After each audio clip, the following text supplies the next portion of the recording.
I can totally understand that the NHS is incredibly overworked and one trans girl is not going to be at the #1 priority. Story time of how I was repeatedly dead named and taken to the male ward at hospital the other day. Recently I was very unwell and I had to go to the hospital. FYI, I have had my names changed on my passport, my ID, deed poll, everything there is for my identification, except for the NHS. It has been coming up just over 6 years now in which I have had phone calls, emails, meetings with the NHS to change my name and pronouns to match my legal identity. They say every single time, yeah, we're on it, we're gonna do it, it's all gonna be sorted.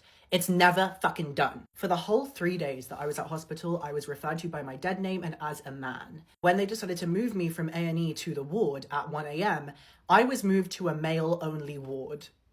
Like, what? People all looking at me looking like this, very much so like a woman, and very confused as to why I was in the male ward, but still proceeded to call me he. I totally understand that the people working at the hospital are just reading a sheet, they don't know who I am, and they are following protocol. That's totally valid. Obviously, I was extremely unwell, so I just did not have the energy to complain about all of this. I just kept on reminding them, this is my name, and you can call me she, her. But due to the changing of nurses every, 4 hours, I had to do this over and over again for the 3 days that I was there.